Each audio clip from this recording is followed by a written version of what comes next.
नमस्कार, मैं शाहीन। आप देख रहे हैं भारत 99 एक्सप्रेस। समय हो चुका है देश की बड़ी खबरों का, तो आइए रुख करते हैं इस वक्त की बड़ी खबर की ओर। वाराणसी में लोक जनशक्ति पार्टी ने प्रबुद्ध चौपाल के जरिए शक्ति प्रदर्शन किया। उत्तर प्रदेश प्रभारी अरुण भारती ने 2027 चुनाव में महिलाओं की अधिक भागीदारी और बीजेपी गठबंधन के साथ ज्यादा सीटों पर दावेदारी की बात कही। पेपर लीक मामले पर उन्होंने कहा कि छात्रों की मांग जायज थी, लेकिन विपक्ष इस मुद्दे पर राजनीति कर रहा है। साथ ही उन्होंने कहा कि सरकार संवाद के लिए तैयार और कानून के दायरे में रहकर हर चिंता पर सकारात्मक विचार किया जाए।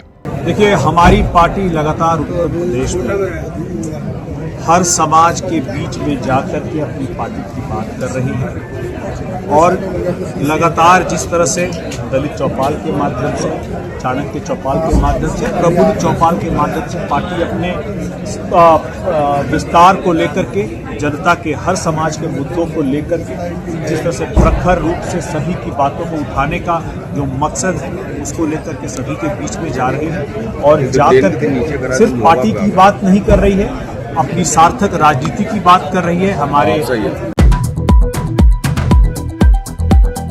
हाथरस के सादाबाद में समाजवादी पार्टी कार्यकर्ताओं ने पेपर लीक और शिक्षा व्यवस्था के मुद्दे पर प्रदर्शन करते हुए जुलूस निकाला, जिसे पुलिस ने बीच रास्ते में रोकने का प्रयास किया। प्रदर्शन के बाद राष्ट्रपति के नाम 12 सूत्रीय ज्ञापन तहसीलदार को सौंपा गया। ज्ञापन में पेपर लीक की निष्पक्ष जांच, युवाओं को रोजगार, महंगाई पर नियंत्रण, MSP की गारंटी, महिला सुरक्षा और कानून व्यवस्था मजबूत करने सहित कई मांगे उठाई। प्रदर्शन के दौरान भारी पुलिस बल तैनात रहा और अधिकारियों ने प्रदर्शनकारियों से वार्ता कर स्थिति को शांतिपूर्ण बनाए रखा।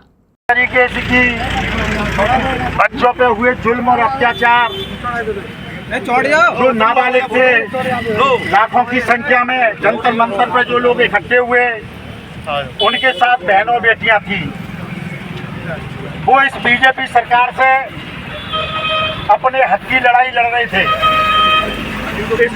इसे भ्रष्टाचारी बीजेपी सरकार द्वारा नाबालिग बच्चे और बेटियों पर, बहन बेटियों की वहाँ के पुलिस प्रशासन द्वारा इज्जत लूटने की कोशिश की, बहन बेटियों पर डंडे बरसाए। उसमें कुछ लोग तो ऐसे प्राइवेट लोग थे जिन्होंने पुलिस की वर्दी पहन करके नाबालिग बच्चों पे जो अत्याचार किया, डंडों लाठियों से, आंसू गैस छोड़ी, गोलियां छोड़ी, जो बहुत बच्चों के छर्रे उनकी बाजू और शरीर में लग गए। मैं धन्यवाद देना चाहता हूं अपने देश के युवाओं को कि उन्होंने अपने हक की लड़ाई लड़ने के लिए जो जंतर मंतर पर धरना दिया। हम सब उन्हीं सभी नौजवान बच्चों के आभारी हैं। इसी तरीके से जब कोई अत्याचार बढ़ता है तो अत्याचार के खिलाफ, कोई भी सरकार जब अत्याचार करती है तो अत्याचार के खिलाफ जन आंदोलन होता है। इस बीजेपी भ्रष्ट सरकार द्वारा अभी तक धर्मेंद्र प्रधान का इस्तीफा नहीं लिया गया है। ये मैं देश की जनता से अनुरोध करना चाहूँगा। मैं माननीय अखिलेश यादव जी को और माननीय डिम्पल यादव जी को बहुत बहुत बधाई देता हूँ कि उन्होंने बच्चों के साथ कंधे से कंधा मिला करके इस आंदोलन में उनका सहयोग करने का काम किया। मैं सचिन बागचू, जो सोनम बागचू, जिन्होंने के भूख हड़ताल पर बैठने का काम किया, वो भी बधाई के पात्र हैं। उन पर बीजेपी के मंत्रियों ने दबाव डाल करके जबरदस्ती उन्हें जूस पिलाने का काम किया। बिल्हौर में राष्ट्रीय अम्बेडकर सेना भारत ने जंतर मंतर पर छात्रों पर हुए कथित लाठीचार्ज के विरोध में प्रदर्शन किया। संगठन ने उप जिलाधिकारी के माध्यम से राष्ट्रपति के नाम ज्ञापन सौंपकर घटना की जांच और दोषियों पर सख्त कार्रवाई की मांग की है। छात्र छात्राओं के अधिकारों की सुरक्षा और जंतर मंतर को लोकतांत्रिक विरोध के लिए सुरक्षित स्थल घोषित करने की मांग भी उठाई गई। संगठन ने चेतावनी दी कि अगर जल्द कार्रवाई नहीं हुई तो प्रदेश भर में बड़ा आंदोलन शुरू किया जाएगा। जनपद कानपुर बिल्हौर में, जहाँ पर आज बेमार्मी कार्यकर्ताओं जो है इस तरीके से जो दिल्ली के जंतर मंतर छात्रों के ऊपर लाठीचार्ज कर दिया, तो उसी को लेकर आज बेमार्मी कार्यकर्ता जो यहाँ पर पहुंचे हैं, क्या कुछ मांगे इनकी रहेंगी, इनसे बातचीत करेंगे। सर, हमारे नेता, बहुत बहुत स्वागत है आपका हमारे चैनल पर। किस तरीके का आप लोग प्रोटेस्ट कर रहे हैं? हम लोग 20 तारीख के जंतर मंतर पे चले, छात्रों के ऊपर लाठियों का प्रोटेस्ट कर रहे हैं। हम चाह रहे हैं कि हमारे जो छात्रों और बहनों के ऊपर लाठियां चलाई गई, उसका गृह मंत्री जी जवाब दें। आगे कार्रवाई तो होगी। सर जांच की जा रही, वीडियो में साफ आ रहा है, जांच करने वाली क्या बात हुई है? वीडियो में तो साफ आ रहा है, जांच करने वाले जांच करते रहेंगे जिंदगी भर, जांच करते रहेंगे। हम लोग जांची पे तो चले जाते हैं। अयोध्या धाम रेलवे स्टेशन पर एक महिला यात्री के साथ कथित बदसलूकी का वीडियो सोशल मीडिया पर तेजी से वायरल हो रहा है। वीडियो में जीआरपी के एक सिपाही पर महिला से अभद्र व्यवहार करने का आरोप लगाया गया। फिल्म अभिनेता और फिल्म मेकर अजय मिश्रा ने मौके पर इसका विरोध करते हुए घटना का वीडियो सोशल मीडिया पर साझा किया। फिलहाल मामले में संबंधित अधिकारियों की ओर से आधिकारिक बयान का इंतजार है और वीडियो की सत्यता की स्वतंत्र पुष्टि नहीं हुई है।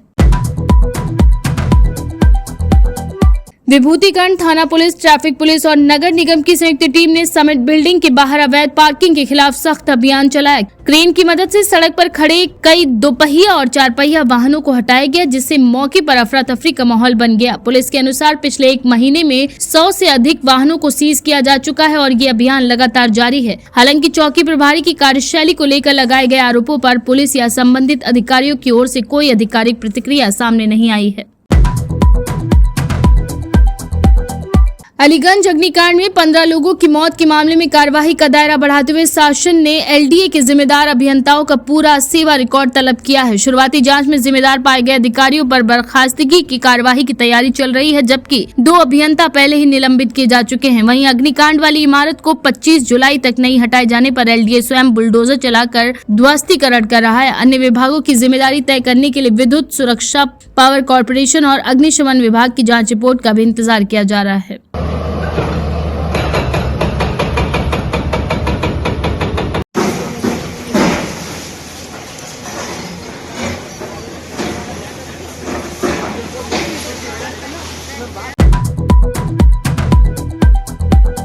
कावड़ यात्रा की तैयारियों को लेकर जिलाधिकारी अतुल वत्स और पुलिस अधीक्षक चिरंजीव नाथ सिन्हा ने हाथरस अलीगढ़ राष्ट्रीय राजमार्ग का स्थलीय निरीक्षण किया। इस निरीक्षण के दौरान यातायात व्यवस्था, barricading, high mast lighting, parking और कावड़ियों की सुरक्षा से जुड़ी व्यवस्थाओं का जायजा लेकर आवश्यक निर्देश दिए गए। अधिकारियों को यात्रा मार्ग पर अलग लेन, पर्याप्त प्रकाश व्यवस्था, पेयजल, चिकित्सा सुविधा और शिविरों में सभी मूलभूत सुविधाएं सुनिश्चित करने के निर्देश दिए गए। प्रशासन ने सभी विभागों को समन्वय के साथ समय से तैयारियां पूरी कर कांवड़ यात्रा को सुरक्षित और सुचारू रूप से संपन्न कराने के निर्देश दिए। तो बेसिकली हम लोग ट्रांजिट जनपद में हैं, यहाँ कोई घाट वगैरह नहीं है, लेकिन ये एक ऐसा जनपद है जहाँ से मेजरली जो राजस्थान और नीचे एमपी से जो श्रद्धालु आते हैं वो यहाँ के ट्रांजिट रूट्स का इस्तेमाल करते हैं। तो हम लोग ऑलरेडी 3 ट्रांजिट रूट्स को देख चुके हैं। आज ये चौथा ट्रांजिट रूट था जिसे हम देखना चाह रहे थे, जो अलीगढ़, आगरा और फिर जलेसर से भी आने वाले लोग जो आगे मिलते हैं उन श्रद्धालु के द्वारा इस्तेमाल किया जाता है।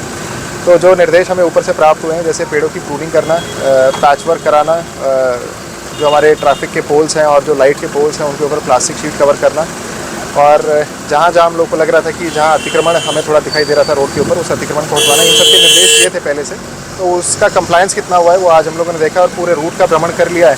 और जहाँ जहाँ हमारे शिविर लगाए जाने हैं वो शिविर कहाँ लगेंगे, कैसे आगे उसमें क्रियान्वयन करना है, तो उसके लिए लोगों को सेंसिटाइज़ किया है। तो इसलिए पूरा शुरू से लेकर आखिर तक, नगला भूज से लेकर, और ये कुरसंडा मोड़ है जहाँ पे हम लोग खड़े हैं, तो पूरा कवर रूट हम लोगों ने आज मेरे और कप्तान साहब द्वारा इसको संयुक्त रूप से परीक्षण किया है। हाथरस में जिलाधिकारी अतुल वत्स और पुलिस अधीक्षक चिरंजीवी नाथ सिन्हा ने स्कूली वाहन का निरीक्षण कर सुरक्षा व्यवस्थाओं और आवश्यक दस्तावेजों की जांच की। अधिकारियों ने स्कूली बच्चों से संवाद कर उन्हें सड़क सुरक्षा और यातायात नियमों का पालन करने के लिए जागरूक किया। बस चालक और परिचालक को निर्धारित गति सीमा का पालन करते हुए बच्चों की सुरक्षा को सर्वोच्च प्राथमिकता देने के निर्देश दिए गए। प्रशासन ने कहा कि सुरक्षित यात्रा के लिए बच्चों, अभिभावकों और वाहन संचालकों का सहयोग बेहद आवश्यक है। 1 बजे। वो तो अभी मेरे ख्याल से 2 बजे, अभी तो 1:30 बजा है। 1 बजे होती है। आपकी ड्रेस अलग है? 1 बजे होती है सर। 2 बजे होती है। 1 बजे होती है सर। अच्छा ठीक, 1 बजे होती है। 1 बजे होती है। 2 बजे वाला कौन है? ये 2 बजे वाली। अभी मैं देख रहा था आप लोग पूरी बस में ऐसे घूम रहे थे। हाँ? अरे तो अच्छा मेरे को एक बात बताओ, अगर आप बस में ऐसे घूमोगे और वो ड्राइवर अंकल अगर ब्रेक लगा दे तो चोट लग जाएगी ना? ये तीनों घूम रहे थे। अच्छा, ये 1 बजे वाले घूम रहे थे। तो देखो बस में ना, आप बच्चों सुनो, मेरी बात सुनो सभी लोग, है ना। अभी टीचर नहीं बनना मेरे को आप लोगों का, लेकिन कुछ चीज़ों का ध्यान रखना बहुत ज़रूरी है, ठीक है। उसमें क्या है, रोड सेफ्टी के बारे में स्कूल में पढ़ाया है, नहीं पढ़ाया है। जब हम लोग रोड पे चलते हैं तो रोड पे हम अकेले नहीं चलते ना, और भी बहुत लोग चल रहे होते हैं साथ में। तो आपको ये कंडक्टर भैया बोलते हैं कि बैठ जाओ, अपनी जगह पे बैठ जाओ, फिर ऐसे बोलते हैं, तो आप बैठते क्यों नहीं हो फिर?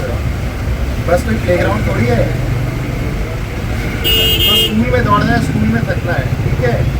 अदरवाइज बस में नहीं दौड़ना। मान लो ब्रेक लग जाए जोर से, ये नहीं। और हाथ भी बाहर मत निकाला कीजिए, ठीक है ना। इसको ना शीशा बंद ही रखा कीजिए, या इस टाइप का कि या एक कीजिए संभव हो। फिलहाल आज के लिए बस इतना ही। बने रहिए हमारे साथ, देखते रहिए भारत 19 एक्सप्रेस। देश की हर खबर सबसे पहले